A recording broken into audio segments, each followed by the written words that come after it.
నమస్తే మిత్రులారా, నేను మీ కుమార్. మన ఆంధ్రప్రదేశ్లో రాజకీయాలు గత 5-10 ఏళ్ల నుంచి ఎలా ఉన్నాయంటే బేసిక్ వాల్యూస్ అనేవి లేకుండా దరిద్రమైన నీచమైన రాజకీయాలు చేస్తున్నారు. అదే పార్టీ అయినా కానీ మన ప్రస్తుతం ఉన్న ఆంధ్రప్రదేశ్లో ఉన్న 3 పార్టీలు మెయిన్ పార్టీలైన వైసీపీ కానీ, టీడీపీ కానీ, జనసేన కానీ 3 పార్టీలు కూడా దరిద్రమైన రాజకీయాలే చేస్తున్నారు. ఎంత అంటే మనం చిన్నప్పటి నుంచి మన తల్లిదండ్రులు కానీ లేదంటే మనం చదువుకున్న పాఠశాలలో ఉపాధ్యాయులు కానీ మనకు నేర్పించింది ఏంటంటే ఒక వయసు అనేది వచ్చినాక లేదంటే మనకంటే పెద్దవారైన స్త్రీలు మనకు అమ్మతో సమానం, అది ఎవరైనా కానీ ఆంధ్రప్రదేశ్లో ఉన్న రాజకీయాల వలన కనీసం అమ్మ అనే పదానికి వాల్యూ కూడా లేకుండా పోయింది. ఆ వయసులో ఉన్నవారిని అమ్మలాగా ట్రీట్ చేయటం పక్కన పెడితే కనీసం వాళ్ళకి ఇవ్వాల్సిన వాల్యూస్ ఇవ్వకుండా, వాళ్ళకి ఇవ్వాల్సిన మర్యాద ఇవ్వకుండా దిగజారుడుతనంతో చెప్పుకోలేని విధంగా వారి పట్ల ప్రవర్తిస్తున్న మనం చూస్తున్నాం. ఎందుకు ఈ మాట చెప్తున్నానంటే మీకు ఒక వీడియో ప్లే చేస్తాను, అదొకసారి చూడండి.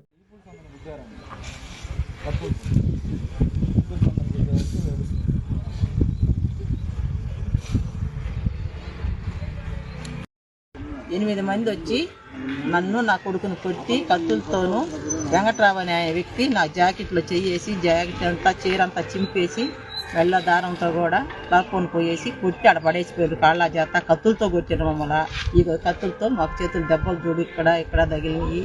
జాకెట్ అంతా చింపేసిండు. మంగళసూత్రం మెల్ల కూడా లేకుండా పెరుక్కొని వెళ్ళిపోయిండు. వెంకట్రావు వాళ్ళ నాన్న ఊసా వెంకటేశ్వర్లు వాళ్ళు మొత్తం 8 మంది వచ్చిండ్రు. మమ్మల్ని ఈ పని చేసిండ్రు. అదేమనంటే మేము నాయకులము అని అంటున్నాడు.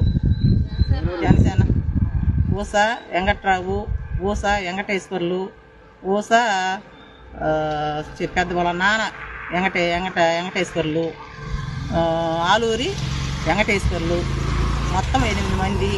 ఆడవాళ్ళు సులోచనమ్మ వాళ్ళ భార్య, వెంకట్రావు భార్య పేరేం పేరు నాకు రమణమ్మ, మొత్తం గడ్డం రమణమ్మ, మొత్తం 8 మంది మమ్మల్ని కత్తులతో చెలిగి మమ్మల్ని అందరిని కొట్టేసి ఆడ పడేసిపోయారు మా ఇద్దరిని. వ్యవసాయ వెంకట్రావు ఈ పని చేస్తున్నాడు. అదేమంటే నేను అధికార పార్టీలో ఉన్నాను అంటున్నాడు. జనసేన పార్టీ అని చెప్తున్నాడు. ఈ వెంకట్రావు చేసే మెడలో మొత్తం వాళ్ళు 8 మంది ఆడవాళ్ళు, మగోళ్ళు 8 మంది. మేమిద్దరము 5 మంది మగోళ్ళు. వెంకట్రావు రవి ఈజం చేస్తున్నాడు. జనసేన పార్టీ అని చెప్పి అంటున్నాడు. జనసేన పార్టీ అయితే ఈ మంది ఏమని చెప్పిండ్రు పైన అధికారులు. అట్టని ఎందుకు పెడుతున్నారు? ఆల్రెడీ 1 వీక్ బ్యాక్ కూడా ఎవరన్నా చేస్తారా? ఆడ మనిషి మీద ఈ రకంగా వాళ్ళ అమ్మ లాంటి దాన్ని నేను ఈ పని చేయొచ్చునా? వాళ్ళ అమ్మాయినా ఒకటే, నేనైనా ఒకటే.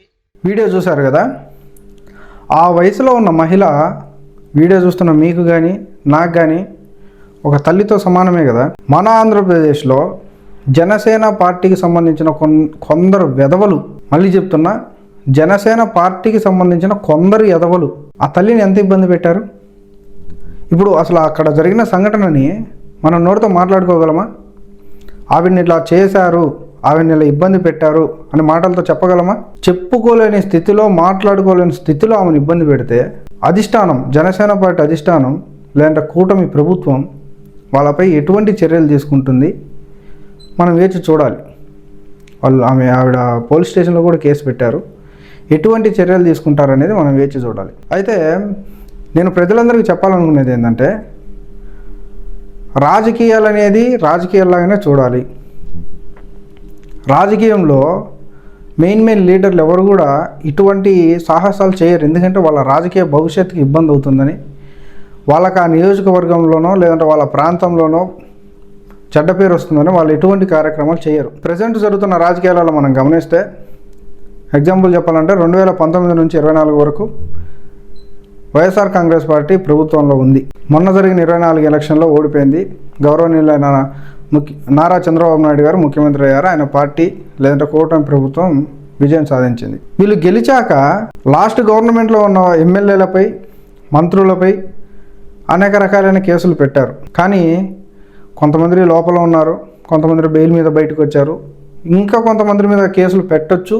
ఒకవేళ పెట్టినా వాళ్ళ దగ్గర తడి బాగుంటుంది కాబట్టి వాళ్ళు బయటకు వస్తారు. వాళ్ళకి ఆ సత్తా ఉంది. కానీ ఇది నా పార్టీ, నేను ఆ పార్టీ కార్యకర్తను, నాదే అంత అనుకొని విర్రవీగేది ఎవరంటే కింది స్థాయిలో ఉన్న కార్యకర్తలు మాత్రమే. నా భార్య బిడ్డలు తిన్నారా, నా అమ్మ నాన్న తిన్నారా, నా కుటుంబం ఎలా ఉంది అనేది కూడా పట్టించుకోకుండా పార్టీ కోసమే తిరుగుతూ, లేదంటే అతను అభిమానించే నాయకుడి కోసమే తిరుగుతూ కాలాన్ని వృధా చేసే ఎంతోమంది కార్యకర్తలు ఉన్నారు. తినడానికి తిండి కూడా ఉండదు. పొరపాటున ఏదన్నా జరిగి లోపలేస్తే కనీసం బెయిల్ ఇవ్వటానికి కూడా ఎవరు ముందుకు రారు. ఈడు జైలుకు పోయినాక ఈడి కుటుంబాన్ని పరామర్శించడానికి ఎవరు రారు. ఇటువంటి పరిస్థితులు ఉన్న ఈ రోజుల్లో కార్యకర్తలు ఎందుకు ఇంత దిగజారుతున్నారు? ఈరోజు ఆ తల్లికి జరిగిన అవమానం అనేది ఒక కార్యకర్తలు చేసిందే కదా. జనసేన ఎమ్మెల్యేలు చేశారా? జనసేన మంత్రులు చేశారా? లేదంటే జనసేన అధ్యక్షుడు చేశారా? లేదంటే కూటమి ప్రభుత్వంలోని ఏ ఎమ్మెల్యే అయినా కానీ, ఏ మంత్రి అయినా కానీ చేశారా? అక్కడ అలా పేరన్నా వస్తుందా? దిగజారి నా వెనక నా పవన్ కళ్యాణ్ గారు ఉన్నారు, జనసేన పార్టీ ఉందని. ఇప్పుడు మీ వెనక పార్టీ ఉండొచ్చు, పవన్ కళ్యాణ్ గారు ఉండొచ్చు, కూటమి ప్రభుత్వం ఉండొచ్చు, ఎవరైనా ఉండొచ్చు. ఒకవేళ మీ కర్మగాలి రేపు 29లో గవర్నమెంట్ మారితే మీ పరిస్థితి ఏంది? కాళ్ళు చేతులు ఎర్రగట్టు లోపలేస్తే బెయిల్ ఇచ్చే దిక్కు కూడా ఉండదు. ఆ తల్లి అంతలావున బోరమని ఏడుస్తూ ఆవిడ కొడుకును కొట్టి, ఆమెని కొట్టి, మాటల్లో చెప్పుకొని నీచమైన పని ఆమె కాడ చేసి ఇలా వస్తే మన డిప్యూటీ సీఎం గారు ఎటువంటి చర్యలు తీసుకుంటారు? మన ఆంధ్రప్రదేశ్లో దరిద్రమైన రాజకీయాలు జరుగుతున్నాయి అనడానికి ఇది కూడా ఒక రీజనే కదా. మనం రోజు కూడా చూస్తూనే ఉన్నాం ఆంధ్రప్రదేశ్లో ఎటువంటి కక్షపూరిత రాజకీయాలు జరుగుతున్నాయి, ఎటువంటి మర్డర్లు జరుగుతున్నాయి, ఎటువంటి గొడవలు జరుగుతున్నాయి, ఎటువంటి కేసులు ఫైల్ అవుతున్నాయి. ఇప్పుడు ఈ కార్యక్రమం ఎలా జరిగింది? ఇదంతా చూస్తుంటే ప్రభుత్వం మీద నమ్మకం ఉంటుందా? అసలు రాజకీయాల మీద నమ్మకం ఉంటుందా? జనసేన అయితేంది, టీడీపీ అయితేంది, వైసీపీ అయితేంది, ఇంకోటి అయితేంది, మీకేమన్నా వస్తుందా? పోనీ ఈరోజు ఆమెను ఎవరైతే ఇబ్బంది పెట్టారో వాడు హ్యాపీగా అన్నమన్నా తినగలుగుతాడా? ఆ నీచుడు జనసేన ఇప్పుడు పవన్ కళ్యాణ్ నుంచి ఆయనకి ఏమైనా సపోర్ట్ నిలబడతాడా? తప్పు చేశాడు కాబట్టి బొక్కలేండి అంటారు. నీకు ఉపయోగం ఏంది? అసలు ఒక తల్లి వయసులో ఉన్న ఆమెను ఇలా ప్రవర్తించిన వాళ్ళని ఏం చేయాలి? ఇటువంటి వారిపై కూటమి ప్రభుత్వం ఎటువంటి చర్యలు తీసుకుంటుంది? అసలు తీసుకుంటుందా లేదా? ఎటువంటి చర్యలు తీసుకుంటుందో దాన్ని బట్టి గవర్నమెంట్ మీద ప్రజలలో నమ్మకం, విశ్వాసం అనేది ఏర్పడుతుంది. నేను చెప్పేది ఏంటంటే, కార్యకర్తలు అనేవాళ్ళు ఓటేయటం వరకే, లేదా మీ పార్టీ గెలిచాలనుకుంటే ఆ ప్రచారం టైంలోనో, ఎన్నికల సమయంలోనో మీరు చేయాల్సింది మీరు లిమిట్స్ క్రాస్ అవ్వకుండా చేయాలి. దిగజారి ఇలా చేయటం అనేది ఎవ్వరికి కూడా, ఏ పార్టీకి కూడా అది కరెక్ట్ కాదు. ఇప్పుడు జనసేన అని మీ వల్ల పార్టీకి నష్టమే తప్ప లాభం ఏం లేదు కదా. ఆమె మీడియా ముందుకొచ్చి అంతలా ఉన్న జనసేన అంటుంది, పార్టీకి ఏమైనా లాభమా? పార్టీకి చెడ్డ పేరు, కుటుంబానికి చెడ్డ పేరు, మీ క్యారెక్టర్కి చెడ్డ పేరు. ఇట్లాంటి నీచమైన బతికేందుకు? ఒక ఆడబిడ్డపై ఇట్లాంటి పని చేస్తే, ఇంత నీచంగా ఇటువంటి కార్యక్రమాలు చేస్తే, ఒకవేళ మీ ఇంట్లో వాళ్ళకో లేదంటే మీ రిలేటివ్స్కో ఇంకొకళ్ళకో ఇటువంటి కార్యక్రమం జరిగితే మీరు చూస్తూనే ఉంటారా? ఒకసారి ఊహించుకోండి. వాళ్ళు ఎవరైతే ఆ తల్లిపై ఇటువంటి దుస్సాహసం చేశారో, ఒకవేళ వాళ్ళ ఫ్యామిలీలోనో వాళ్ళకు సంబంధించిన వారి మీద జరిగితే అది ఎలా ఉంటుందని ఒకసారి ఊహించుకోండి. ఇది కరెక్ట్ కాదు. ఏ పార్టీ అయినా కానీ, ఎవరైనా కానీ ఇట్లాంటి కార్యక్రమాలు అనేటివి అస్సలు కరెక్టే కాదు. దీనిపై ప్రభుత్వం స్పందించాలి. కఠినమైన శిక్ష ఆ విధవనాయాలకు వేయాలని ప్రజలందరూ కూడా కోరుకుంటున్నారు.